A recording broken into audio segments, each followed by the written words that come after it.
construiu um império de 1.000 milhões de euros, mas um segredo do seu passado, escondido nos olhos de uma criança de 3 anos, estava prestes a destruí-lo por completo.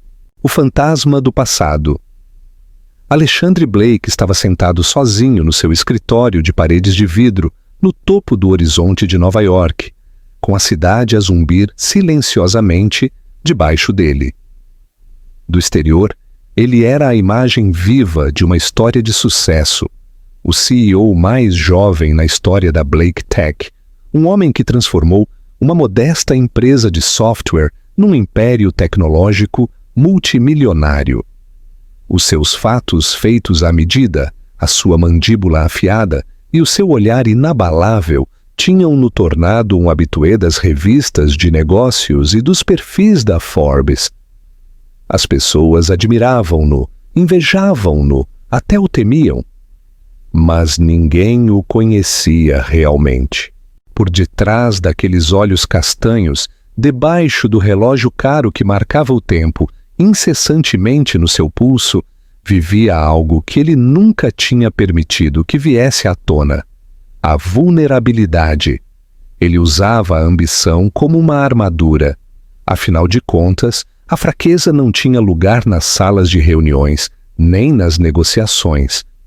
Ele tinha aprendido isso cedo, crescendo com uma mãe solteira que lavava o chão de escritórios e lhe preparava a comida com os dedos em carne viva, por causa dos produtos de limpeza. Ele tinha jurado que nunca viveria assim, que nunca mais lutaria. E ele não o tinha feito. Mas na busca pela grandeza, ele tinha enterrado todos os vestígios do seu passado. Ou assim ele pensava. Tinham passado 4 anos desde a noite em que conheceu Joanna Harper. Ela era uma estagiária com o rosto fresco na altura, tudo risos nervosos e olhos brilhantes, ainda a carregar os seus livros de texto e os seus sonhos para o escritório como bagagem. Ela era inteligente, mais inteligente do que a maioria, mas não agia como se soubesse disso. Essa humildade captou a sua atenção. Isso e a forma como ela ouvia, realmente ouvia, quando os outros apenas esperavam para falar. Durante 3 meses eles moveram-se num ritmo frágil e não dito. Noites de trabalho em propostas, pausas tranquilas para o café, olhares que se demoravam demasiado. E depois uma noite, um erro, ou talvez não um erro de todo. Uma noite que apagou todas as linhas entre quem ele era e quem ele costumava ser. Ele terminou com tudo imediatamente depois, sem explicações, sem chamadas, apenas distância. Ela deixou a empresa em silêncio semanas depois. Ele disse a si mesmo que era o melhor. O amor não tinha lugar num mundo construído sobre o controlo, e ele tinha dominado a arte de esquecer. Ou assim ele pensava. Agora, enquanto ele olhava para as luzes que piscavam ao longo do East River, algo inquieto movia-se dentro dele. Ele aproximava-se dos 40, rodeado de poder e riqueza, mas intocado por algo mais profundo. Sem família, sem raízes, sem rasto daquele breve e confuso capítulo com Joanna. No seu mundo, não havia espaço para fantasmas, apenas para o crescimento. Mas a vida, ao que parece, tinha o seu próprio calendário. E em breve, uma pequena verdade, carregada nos olhos de uma criança que ele ainda não sabia que existia, esmagaria os muros cuidadosamente construídos do seu império. O segredo de Joanna Harper, movia-se pelos corredores de mármore da Blake Tech com a cabeça baixa, a empurrar o carrinho de limpeza o mais silenciosamente que podia. As noites eram mais fáceis do que os dias. Menos pessoas, menos olhos, menos risco de ser reconhecida. Ela tinha dominado a arte da invisibilidade, misturando-se nos cantos, a desaparecer nos elevadores, a aprender o layout do edifício como uma segunda casa. Não era o trabalho com que ela tinha sonhado quando tinha 23 anos, e estava cheia de ambição, mas era um trabalho. Mais importante ainda, era estável, calmo e vinha com benefícios de saúde para o seu filho. Há 3 anos tudo tinha mudado. No momento em que ela segurou o Duarte nos seus braços pela primeira vez, nada mais tinha importado, nem a traição, nem o silêncio, nem a ausência do homem que uma vez a tinha feito sentir-se vista. Ela tinha chorado, claro. Durante dias, até semanas, a lamentar não apenas uma relação falhada, mas uma versão de si mesma que já não existia. A estagiária de olhos brilhantes tinha desaparecido. No seu lugar estava uma mãe, uma lutadora, uma mulher que escolhia a sobrevivência a cada dia. Ela nunca tinha contado a Alexandre. Como poderia? Depois da forma como as coisas terminaram, depois da retirada fria, o silêncio que se seguiu como uma porta fechada com um estrondo. Ela tinha se ido embora sem exigir explicações, e ele a tinha deixado ir sem uma palavra. Ela convenceu-se de que era força, talvez fosse orgulho. Mas quando o teste de gravidez deu positivo, a realidade mudou permanentemente. Ela tinha se sentado na beira da sua cama naquela noite, a segurar o pequeno pau branco nas suas mãos, a tremer, a olhar para a escuridão e a sussurrar o nome que ela não devia dizer em voz alta. Alex. Duarte era a sua razão agora. Um menino de 3 anos com grandes olhos castanhos que refletiam Alexandre de forma tão precisa que às vezes lhe tiravam o fôlego. O seu riso tinha o mesmo ritmo. O seu beicinho teimoso tinha sido herdado diretamente da linhagem Blake, mas a sua calidez, a sua compaixão, eram dela. Ela nunca se tinha arrependido de o ter, nem uma única vez, mas ela tinha feito um voto de o proteger de tudo, incluindo o homem que, sem saber, lhe tinha dado a vida. Ela tinha se candidatado à Blake Tech por um desafio da sua amiga depois de outra série de rejeições. A ironia doía, mas o salário era melhor do que o do restaurante, e ela precisava de mais tempo com Duarte. Quando ela recebeu a chamada dos recursos humanos a oferecer-lhe o cargo de empregada de limpeza noturna, ela hesitou apenas brevemente. Trabalhar para o homem que lhe tinha partido o coração era um risco, mas, por outro lado, ele nunca a reconheceria. Ela tinha mudado, com o cabelo mais curto, olhos cansados, um corpo suavizado pela maternidade. Ela duvidava que ele se lembrasse de uma rapariga do passado, não quando ele vivia num mundo de superfícies polidas e rostos esquecíveis. Mas o universo tem um cruel sentido de humor. Porque a primeira vez que ela se cruzou com ele no corredor, ele numa chamada, com a mandíbula tensa, a voz baixa, o seu peito apertou-se tão violentamente que ela pensou que os seus joelhos iriam ceder. Ele nem sequer a tinha olhado, nem uma única vez. E isso foi pior do que qualquer outra coisa, a forma como ele passou por ela, como se ela fosse parte da mobília, como se nada tivesse acontecido. Ela sabia que não podia deixar que Duarte voltasse ao escritório, nem sequer por 5 minutos, durante a mudança de turno. Ele adorava o lugar, os pisos brilhantes, as grandes janelas, os botões dos elevadores, mas ele também se parecia demasiado com ele. Era perigoso. Ela tinha arriscado uma vez a levá-lo por 5 minutos quando a sua ama se atrasou, a pensar que ninguém ia notar. Mas o que aconteceria se ele o visse? O que aconteceria se um olhar destruísse tudo?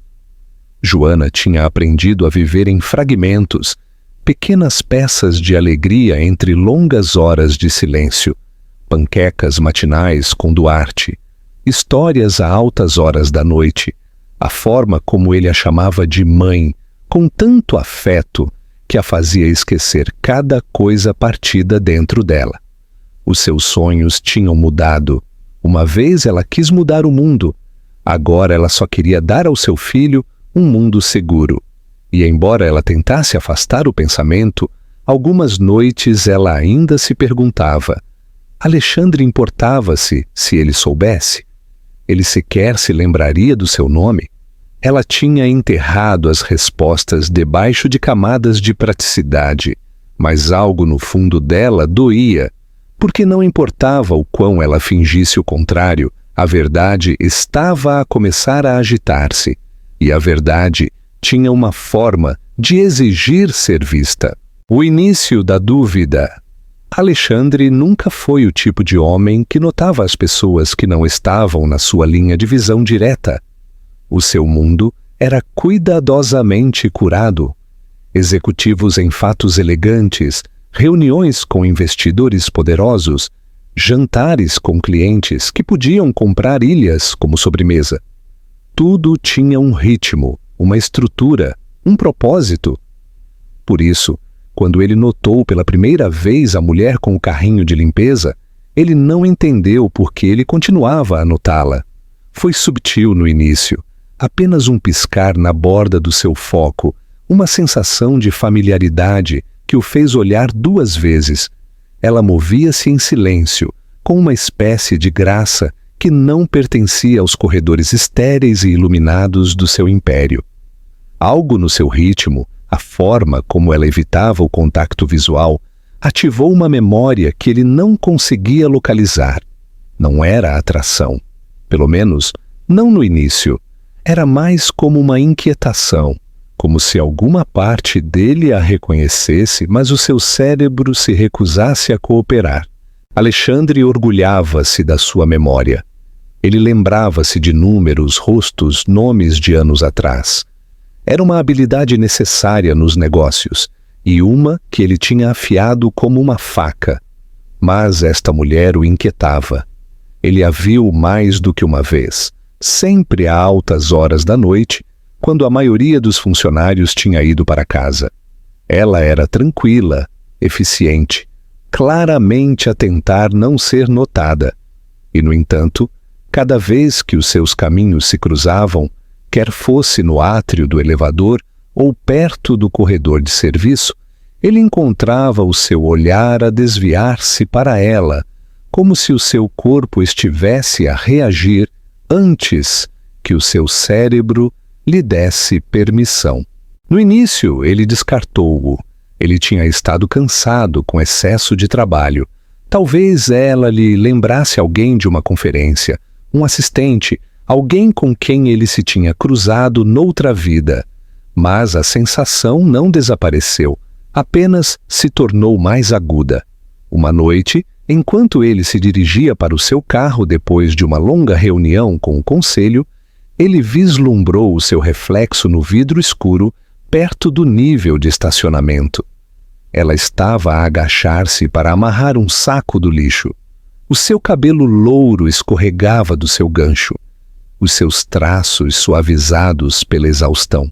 Havia algo de dolorosamente familiar na curva da sua bochecha, a linha do seu pescoço, a forma como ela exalava como se o peso do mundo finalmente a tivesse alcançado. E pela primeira vez em anos Alexandre sentiu algo estranho. Culpa, talvez. Ou saudade. Ele ainda não sabia. Ele não disse nada. Continuou a caminhar. Mas no dia seguinte ele fez uma pergunta ao seu assistente que até o surpreendeu a si mesmo. E ele queria saber se a equipa de limpeza tinha mudado recentemente. Ela deu-lhe uma lista de nomes e horários, nenhum dos quais ajudou. O nome, Joanna Harper, nunca apareceu. Ele tê-lo-ia lembrado, ele pensava. E, no entanto, ela permaneceu na sua mente, como uma melodia que ele não conseguia localizar.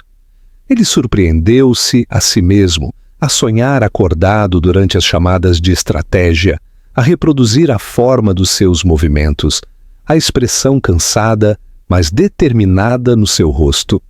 Era enlouquecedor. Não porque ele a reconhecesse, ele ainda não o tinha feito, mas porque algum instinto lhe dizia que ele devia. A verdadeira mudança ocorreu 2 semanas depois. Era tarde novamente. O edifício tinha ficado em silêncio, exceto pelo suave zumbido das máquinas e as vozes distantes do pessoal noturno. Ele entrou na cafetaria a esperar que estivesse vazia, e em vez disso, a viu sentada sozinha na mesa do canto, a beber de um copo de papel. Ela não o viu no início. Os seus olhos estavam fixos para baixo e a sua expressão estava tão profundamente exausta que por um momento ele congelou, não por desconforto, por causa da memória. Ele não se lembrava do seu nome, mas ele lembrava-se daquele rosto, apenas mais jovem, mais suave. Ele lembrava-se de risos numa pequena cabine, de uma conversa tranquila sob luzes fracas, do cheiro de recipientes de take-away e café. Ele lembrava-se de alguém que uma vez o tinha olhado, não com medo ou espanto, mas com genuína bondade. O tipo que não se pode fingir. O tipo que ele não sentia há anos. Ela levantou a cabeça então, e por uma fração de segundo, os seus olhos encontraram-se. O seu rosto ficou rígido, como uma máscara que encaixa no lugar. Ela levantou-se rapidamente a derrubar o copo. O café espalhou-se pela mesa como segredos derramados. Ela murmurou um pedido de desculpas, agarrou o seu carrinho e desapareceu pela porta lateral, sem mais uma palavra. Alexandre ficou lá, imóvel, a olhar para a poça de café que chegava à beira da mesa e pingava para o chão. O seu coração batia mais rápido do que devia. Algo estava a acontecer, algo grande, mas ele ainda não sabia o que era. Ele só sabia que já não podia ignorá-lo. A descoberta. Aconteceu numa noite de quinta-feira, o tipo de dia cinzento e encharcado de chuva que fazia com que a cidade se sentisse mais pesada do que o habitual. Alexandre tinha ficado mais tarde do que o normal, a rever previsões trimestrais que não correspondiam totalmente às suas expectativas. A chuva batia nas janelas num ritmo constante e as luzes do escritório esmoreciam uma por uma à medida que o pessoal ia embora para a noite. Ele estava de pé, junto à enorme janela do seu escritório de canto, a observar os faróis turvos muito abaixo, a sentir-se estranhamente desconectado do império que ele tinha construído. Ultimamente, tudo parecia um pouco menos sólido. A sua confiança, a sua visão, a sua compreensão do que a sua vida devia ser. E sempre estava aquela imagem persistente da mulher loura de olhos azuis que o assombrava como uma memória meio lembrada e meio temida. Ele não a tinha visto novamente desde a noite na cafetaria, mas ele também não tinha parado de pensar nela. Algo na sua presença arranhava as bordas da sua certeza. Ela era alguém, agora ele sabia, não apenas um fantasma num macacão, e ele estava a começar a suspeitar que ela não era apenas alguém para ele. Ela tinha sido alguém, alguém importante. Ele simplesmente não sabia como ou quando ele tinha deixado essa verdade escapar-lhe. Nessa noite, enquanto ele descia para o átrio, ele a vislumbrou novamente. Mas desta vez, ela não estava sozinha quando a viu. Um menino pequeno estava com ela a puxar a manga do seu casaco. Um menino, talvez de 3 anos, com o cabelo castanho desgrenhado e olhos grandes e curiosos, que examinavam o chão de mármore polido com deleite. Joana ajoelhou-se ao lado dele rapidamente, a murmurar algo com urgência enquanto ela tentava levá-lo para o elevador de serviço. Ela parecia nervosa, sem proteção, como se uma máscara se tivesse rachado e a tivesse deixado exposta. Mas Alexandre não se tinha movido. O seu olhar estava fixo na criança. Algo dentro dele, algo antigo e instintivo, enroscou-se no seu peito. Não foi a presença da criança que o surpreendeu. Foi a forma como a criança olhou para ela, depois para ele, e sorriu. Havia algo familiar naquele sorriso. Algo impossível, Ele não a confrontou então. Ele passou, lenta e medida, mas cada parte dele vibrava com uma espécie de pressão que ele não sentia desde que era um adolescente, com os bolsos vazios e demasiados sonhos. Ele não dormiu naquela noite. Sentou-se no seu apartamento a olhar para uma foto na sua prateleira. Ele mesmo, aos 6 anos, com o mesmo redemoinho ridículo e aqueles mesmos olhos castanhos sérios, agora ele via a semelhança tão claramente. E, no entanto, a sua mente lutava contra isso. Lutava porque não fazia sentido, porque ninguém lhe tinha dito, porque Joana nunca tinha dito uma palavra.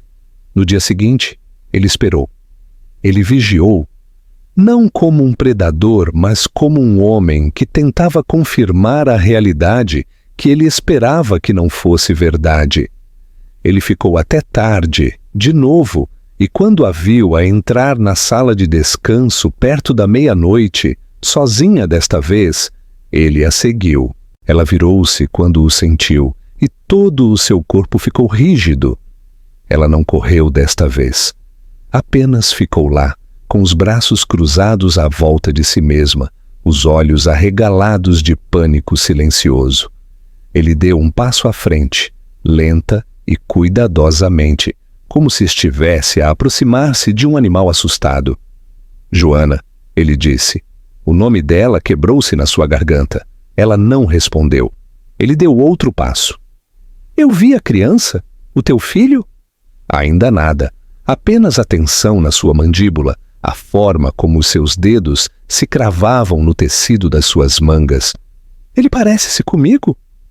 A sua voz era mais suave agora, quase suplicante. Ele é meu, não é? Por um momento ele pensou que ela podia mentir. A sua boca abriu-se, fechou-se de novo. Ela olhou para baixo e depois finalmente encontrou os seus olhos. Sim, ela sussurrou. Uma palavra, mas bateu como um comboio. O seu fôlego cortou e a sala, de repente, sentiu-se demasiado pequena. Ele não conseguia processar tudo de uma vez. Raiva não era a palavra certa, nem traição. Era algo mais profundo, uma dor oca que se expandia dentro das suas costelas. Por quê? Ele perguntou, embora ele nem sequer tivesse a certeza do que ele queria dizer. Por que é que ela foi embora? Por que é que ela o manteve em segredo? Por que é que ela escolheu o silêncio? Os olhos de Joana encheram-se de lágrimas, mas ela não as deixou cair. Porque eu não pensei que tu irias querer saber. Porque eu tinha medo que tu o tirasses de mim. Porque tu terminaste as coisas sem uma palavra. Eu não queria implorar por um lugar na tua vida. As suas mãos fecharam-se nos seus lados, não com raiva, mas com impotência. Ele queria gritar que ele não era esse homem, que ele teria dado um passo à frente, que ele merecia saber. Mas no fundo, uma parte dele sabia que ela tinha todas as razões para acreditar que ele não se importaria. Ele tinha estado tão focado em construir muros à volta do seu mundo que ele não se tinha apercebido do custo. Houve um longo silêncio. E depois ela falou de novo, a sua voz a tremer. Ele é uma boa criança, ele é inteligente, ele adora dinossauros e waffles. Às vezes ele pergunta pelo pai, e eu conto-lhe histórias sobre um homem que trabalha longe, a resolver grandes problemas. Eu não queria que ele pensasse que ele não era querido.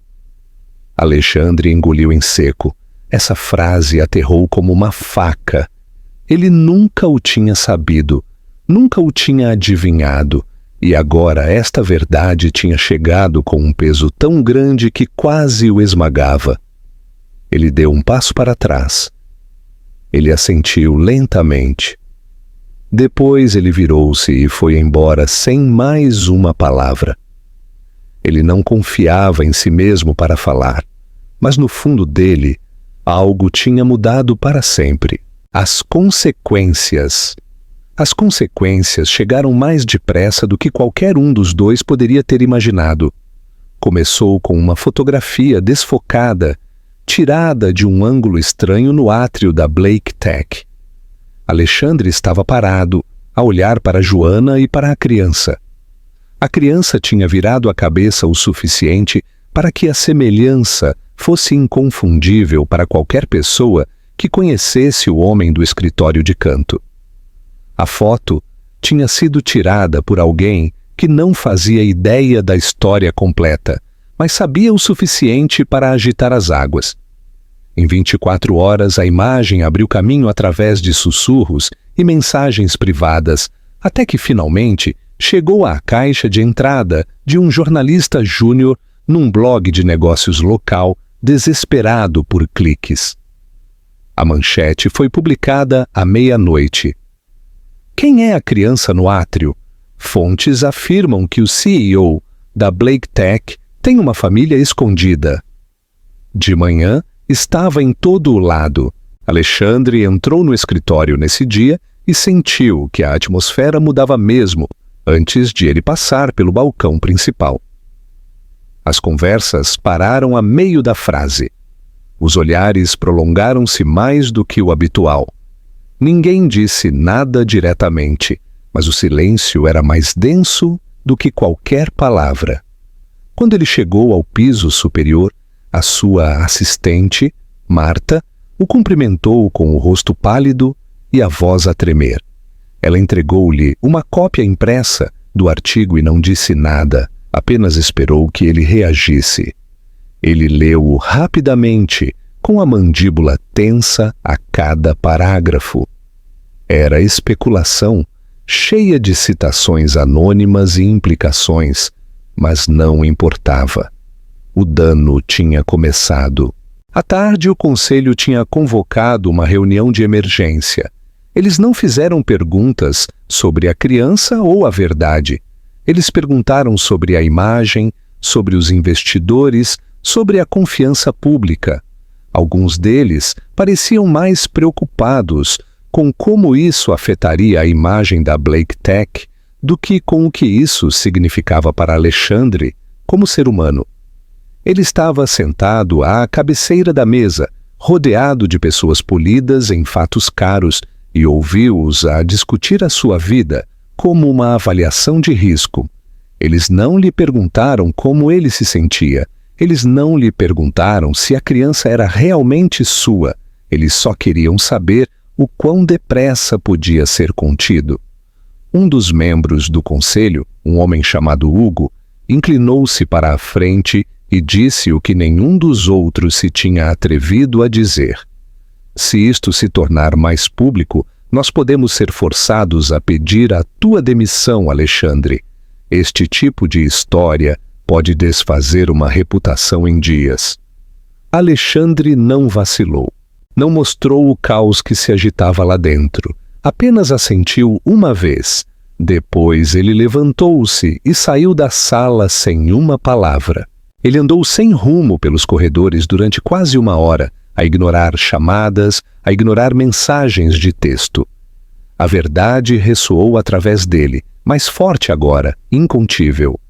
Ele tinha um filho, uma criança real, viva e a respirar, que carregava os seus olhos e o seu riso e talvez até partes do seu coração.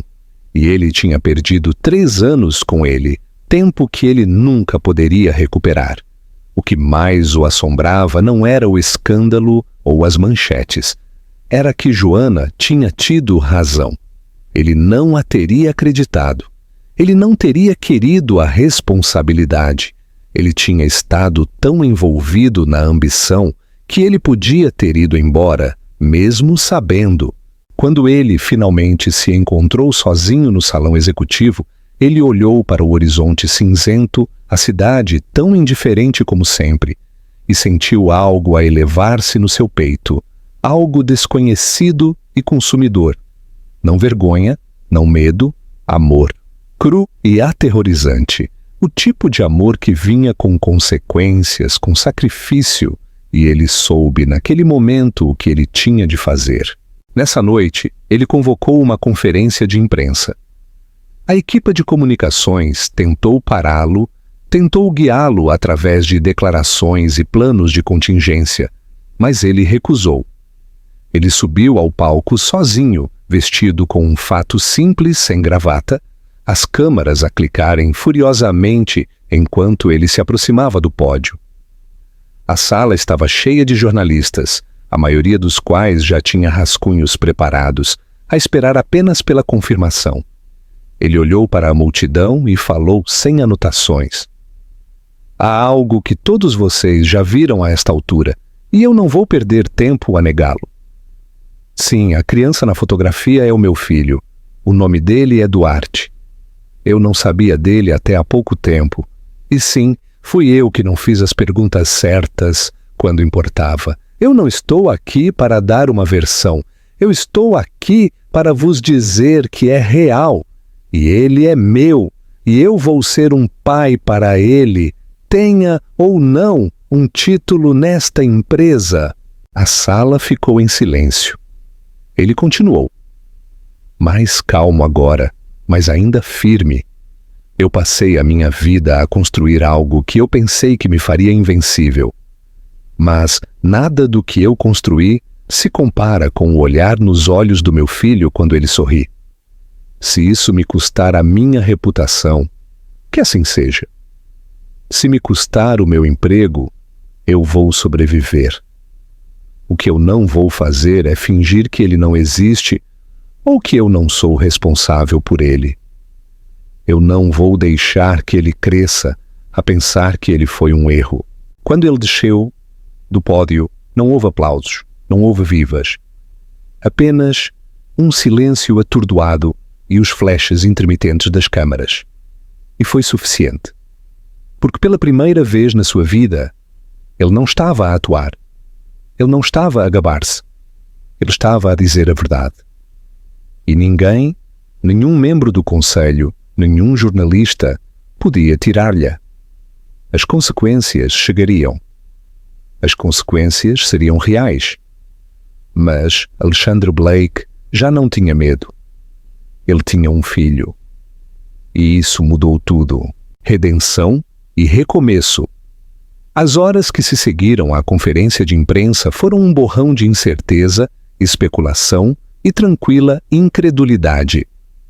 Alexandre regressou ao seu escritório sem saber o que o esperava do outro lado daquela verdade. Ele sentou-se no escuro durante muito tempo, a observar como a luz se desvanecia do céu, inseguro do que viria a seguir. Ninguém bateu à porta. Ninguém ligou. Até o sempre movimentado chat de grupo da empresa pareceu parar, suspenso numa hesitação coletiva. O mundo tinha ouvido a sua verdade, mas ainda não tinha decidido o que fazer com ela. De manhã, a resposta começou a tomar forma, mas não foi o que ninguém esperava. Em vez de indignação, a reação do público foi surpreendentemente humana. Artigos apareceram não apenas em plataformas financeiras, mas em blogs de parentalidade, fóruns de mulheres e colunas de crescimento pessoal. As manchetes diziam: CEO escolhe a paternidade em vez da fortuna, e o discurso vulnerável de Alexandre Blake toca numa fibra cultural. O vídeo da conferência de imprensa tornou-se viral em 24 horas. Não por causa do escândalo, mas por causa da sinceridade.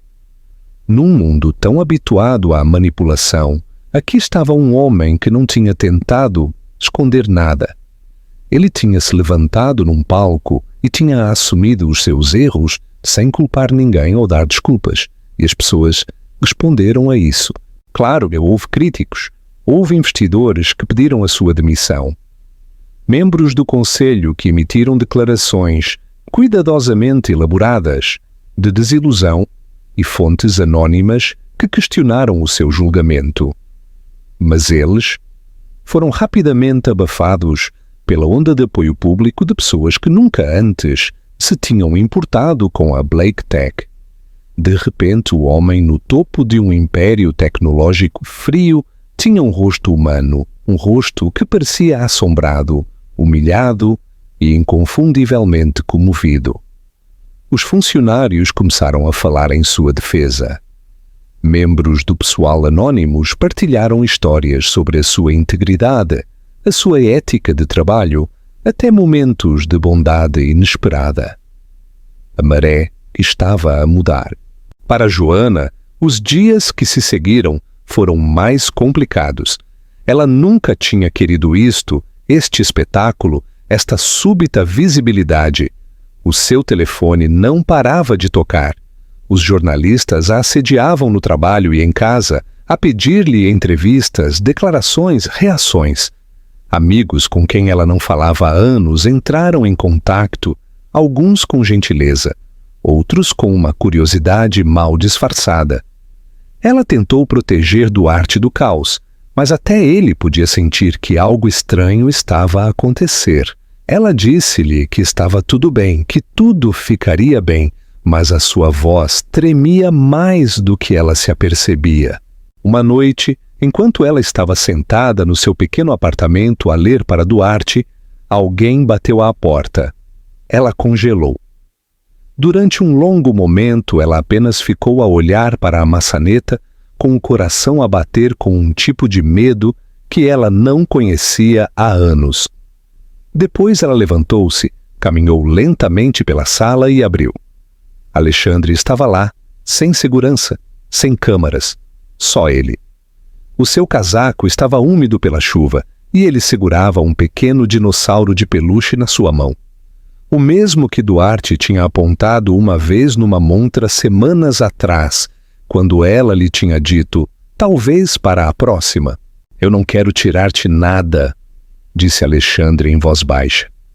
Eu só quero ser parte da vida dele, se tu me deixares. Ela não respondeu no início. Os seus olhos eram ilegíveis, em algum lugar entre a exaustão e a esperança cautelosa. Duarte espreitou por detrás dela, curioso, e por um breve e inaudível momento, os dois Blake olharam um para o outro. Pai e filho, algo passou entre eles, intangível e inegável. Depois Duarte avançou e pegou no dinossauro com um sorriso que quase fez Alexandre se ajoelhar. Nessa noite eles falaram durante horas, não sobre o escândalo, nem as manchetes, nem as ameaças do conselho. Eles falaram sobre Duarte, o que ele gostava, o que o assustava, o que o fazia rir. Joana contou a Alexandre sobre a sua primeira palavra, a sua obsessão por construir torres com caixas de cereais, a forma como ele gostava de cantar para si mesmo quando pensava que ninguém o estava a ouvir. Alexandre ouviu, realmente ouviu, como se ele pudesse pôr-se em dia com anos numa única noite. Eventualmente, ele contou-lhe tudo, o momento em que ele viu Duarte no átrio, as perguntas que o assombravam, a decisão de torná-lo público, não como uma estratégia, mas como uma promessa. Ele confessou o seu arrependimento, a sua ambição cega e a sua esperança de que talvez, apenas talvez, ainda houvesse um caminho em frente. Eu não espero que tu me perdoes, ele disse, mas eu estou aqui agora e eu não vou a lado nenhum. Joana não respondeu de imediato. Em vez disso, ela olhou para o seu filho, aninhado entre eles no sofá, profundamente adormecido, o dinossauro enfiado debaixo do seu braço. Depois ela olhou para Alexandre, não para o CEO, não para o homem que uma vez tinha ido embora, mas para o homem que tinha regressado com as mãos vazias e o coração aberto. Eu não sei como isto vai funcionar, ela disse em voz baixa. Mas eu quero que ele conheça o pai dele. Eu quero que ele saiba que ele nunca foi um segredo e que ele sempre valeu a pena ser visto. Lá fora, as luzes da cidade piscavam na distância. Lá dentro, algo frágil e novo tinha começado a tomar forma. Não uma resolução, mas um começo. Pela primeira vez em anos, nenhum deles estava sozinho. O futuro que merecem. As semanas que se seguiram não se pareceram em nada com o que Alexandre tinha esperado. Ele tinha imaginado caos, pressão constante dos meios de comunicação, um colapso da sua autoridade dentro da Blake Tech, talvez até uma demissão forçada sob o pretexto de restaurar a confiança pública. Mas em vez disso, algo mais aconteceu, algo raro e quase milagroso no mundo em que ele vivia. A verdade, uma vez completamente exposta, deixou de ser uma ameaça e começou a sentir-se como um alicerce. Pela primeira vez em anos, Alexandre já não se escondia de nada e, estranhamente, isso deu-lhe uma espécie de paz que ele não sabia que precisava. Internamente, a Blake Tech enfrentou turbulências. O conselho permaneceu dividido, com vários membros ainda a pressionar pela sua demissão, a citar a distração causada pelo escândalo. As equipas legais debateram as responsabilidades fiduciárias. Os departamentos de recursos humanos apressaram-se a reforçar as políticas de ética no local de trabalho e a equipa de relações públicas emitiu uma declaração de acompanhamento cuidadosamente elaborada a agradecer ao público pela sua compreensão e apoio durante este capítulo pessoal na vida do nosso CEO. Mas fora dos muros corporativos, a resposta do público tinha suavizado. Os investidores estavam nervosos, mas não em pânico, e a lealdade do cliente disparou. Era como se as pessoas quisessem acreditar em alguém que cometeu um erro e o assumiu. Num momento em que a autenticidade era mais valiosa do que a perfeição, a vulnerabilidade de Alexandre tinha se tornado um ativo inesperado. Ainda assim, ele sabia que não devia confiar no sentimento público. Ele voltou a trabalhar com tranquila determinação, já não a tentar provar que ele era intocável. Em vez disso, ele focou-se em ouvir mais, delegar com confiança e construir conexões mais profundas com as pessoas que o rodeavam. Ele agendou check-ins regulares não apenas com os executivos, mas com o pessoal dos departamentos que ele raramente tinha reconhecido antes. Pela primeira vez na sua liderança, ele parou na sala de descanso para algo mais do que apenas café. Ele perguntou às pessoas como elas estavam, e desta vez ele ficou o tempo suficiente para ouvir as respostas. Joana, entretanto, continuou a trabalhar à noite por um tempo, mesmo depois de ele ter insistido que ela não tinha de o fazer. "Eu não estou aqui por favores", ela disse, a responder à sua oferta com a mesma dignidade tranquila que ela sempre tinha tido. Mas ela aceitou deixar que ele apoiasse a sua educação. Há muito tempo que ela tinha posto em suspenso os seus sonhos de um diploma em gestão de empresas. Mas agora, com seu encorajamento e uma bolsa de estudo discretamente arranjada através de uma fundação de terceiros, ela inscreveu-se em aulas noturnas, não porque ele lhe devesse algo, mas porque ela queria provar a si mesma que o passado não definia o seu futuro. A sua relação continuou complicada, indefinida. Eles não eram amantes, ainda não, talvez não de novo, mas eles eram algo mais próximo do que estranhos, mais profundo do que copais. Eles partilhavam manhãs silenciosas com café, trocavam mensagens de texto sobre as novas palavras de Duarte e, ocasionalmente, sentavam-se juntos enquanto ele adormecia entre eles no sofá. Houve momentos incômodos, sim, hesitações, ressentimento enterrado, memórias que ainda doíam, mas eles estavam a tentar.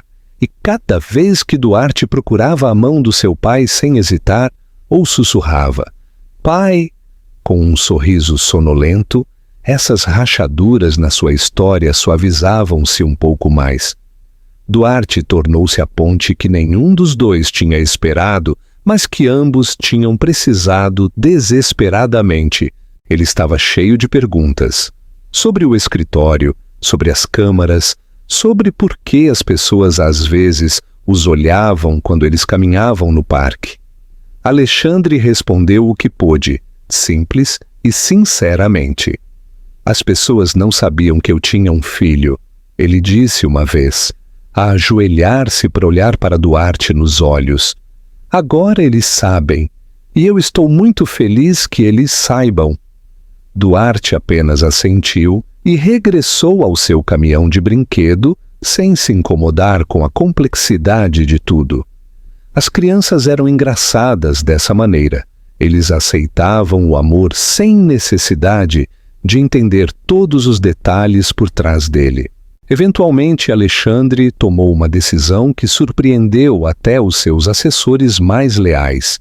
Ele propôs uma nova iniciativa dentro da Blake Tech, um programa de extensão focado na família, concebido para apoiar os pais solteiros na tecnologia, com acesso a estipêndios para o cuidado de crianças, horas flexíveis e tutoria para jovens profissionais que tinham pausado as suas carreiras por razões familiares. Ele nomeou a iniciativa O Caminho de Duarte. O conselho resistiu no início, alegando que era demasiado pessoal, demasiado filantrópico, demasiado emocional. Mas Alexandre não recuou. Ele apresentou dados, estudos de caso, projeções. E quando isso não funcionou, ele lembrou-os que as empresas que lideram sem empatia não lideram por muito tempo. A moção foi aprovada por uma estreita margem. Em 6 meses, o Caminho de Duarte tornou-se uma das políticas internas mais celebradas da empresa. A jornada não foi perfeita.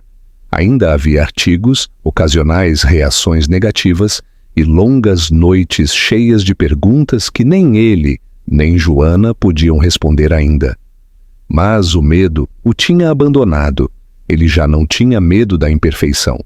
Ele já não estava obcecado com o controlo. Ele tinha aprendido algo através de tudo isso. Algo que ele desejava ter sabido muito antes. O sucesso sem amor é apenas um tipo mais ruidoso de solidão.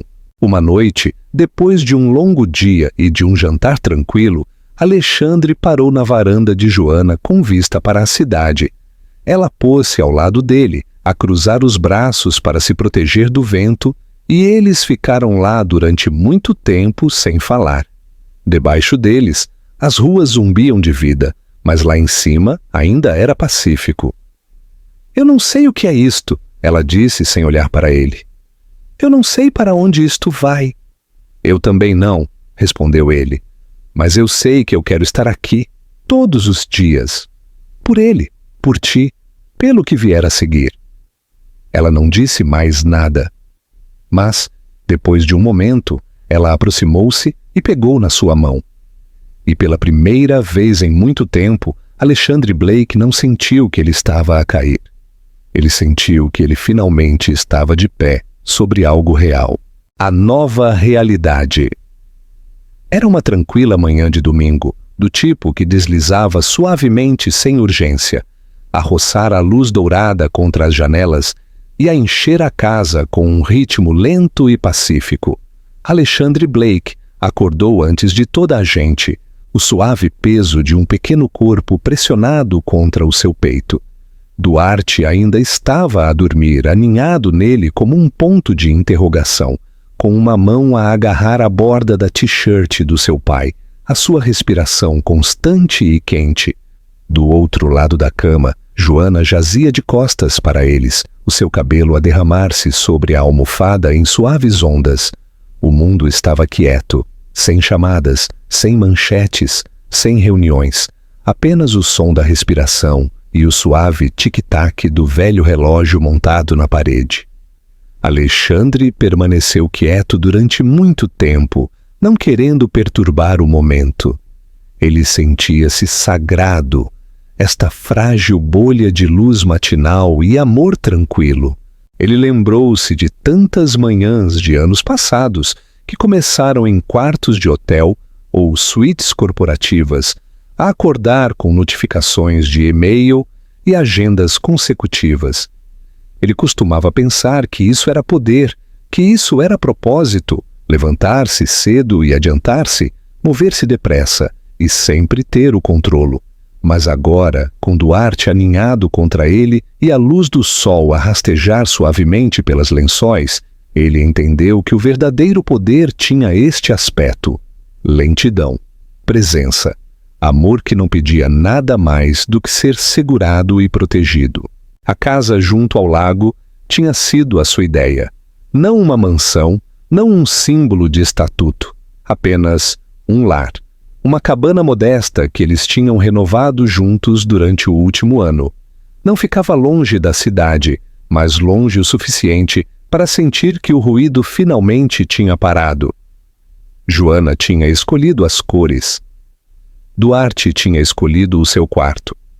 Alexandre, por uma vez, não tinha tentado controlar nada. Ele só queria dar-lhes um espaço que pertencesse a todos eles, não ao seu passado, não ao seu sacrifício, não à empresa ou à marca, apenas a eles.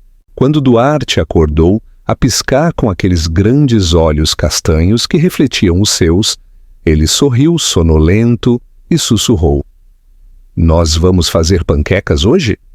Alexandre assentiu, a passar a sua mão pelo cabelo desarrumado do seu filho. "Claro que sim, mas tu tens de ser o meu sous-chefe." Duarte sorriu, já a sair dos cobertores e a saltar para fora do quarto com pés leves. O som dos seus pequenos passos ressoou pelo corredor, seguido pelo barulho de uma cadeira a ser arrastada para o balcão da cozinha. Joana virou-se um pouco, com os olhos ainda fechados, mas a sorrir. "Tu estás a fazer um monstro dele", ela murmurou. "Um pequeno ditador amante de panquecas." Alexandre riu em voz baixa e beijou-lhe o ombro antes de se levantar para seguir o seu filho. "Ele herdou de ti", ele disse, mas ambos sabiam que não era verdade. Na cozinha, Duarte já estava a tirar a taça de mistura, de pé, com orgulho na cadeira, como um chefe prestes a dirigir a sua brigada. Alexandre juntou-se a ele, a atar um avental à volta da sua cintura e a deixar a criança partir os ovos, a derramar farinha e a medir o leite com dramática concentração.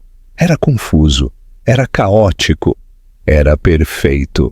Mais tarde, enquanto os três se sentavam no alpendre com pratos fumegantes de panquecas imperfeitas, a observar o lago que brilhava na distância, Alexandre encontrou-se oprimido, não pelo medo, ou pela ambição, ou pela dúvida, mas por uma espécie de gratidão suave e impressionante. Esta vida não lhe tinha chegado da maneira que ele esperava. Tinha chegado tarde, tinha chegado dolorosamente, mas tinha chegado de qualquer maneira. Ele olhou para Joana, com as pernas metidas debaixo dela na cadeira de verga, o cabelo a esvoaçar com o vento, a rir de algo que Duarte tinha dito sobre a sua panqueca se parecer com um dinossauro. Ela encontrou o olhar de Alexandre e sorriu, real e quente, sem pretensões nem peso. Não era perdão, não de todo, mas era paz. O tipo de paz que não precisava de palavras para existir. Ele tinha uma vez acreditado que o legado era construído em torres de vidro e preços de ações, na dominação do mercado e na marca elegante. Mas enquanto Duarte se apoiava ao seu lado, com os dedos pegajosos e xarope no queixo, Alexandre percebeu que o legado também podia ser construído em manhãs como esta, em escolher ficar, em aparecer, em tornar-se o homem que ele nunca pensou que teria tempo para ser. Quando o sol finalmente subiu mais e o mundo para lá do lago começou a acordar, Alexandre não se apressou. Haveria outras segundas-feiras, outros acordos, outras decisões à espera. Mas por agora ele estava exatamente onde ele devia estar. E pela primeira vez na sua vida, o silêncio não era algo para ser preenchido, era algo para ser valorizado. Ele tinha completado um círculo, não como um homem que regressava ao poder, mas como um homem que regressava a si mesmo. Não a versão que outros tinham criado, mas a que estava enterrada profundamente, debaixo de anos de ambição e medo. O pai, o companheiro, O homem que uma vez se tinha afastado do amor e tinha lutado para regressar a ele, passo a passo imperfeito. A tempestade tinha passado, a verdade tinha sido dita, e no seu lugar algo duradouro tinha deitado raízes. Um começo, não de um conto de fadas, mas de algo muito mais extraordinário. Uma vida real, defeituosa e finalmente vivida plenamente.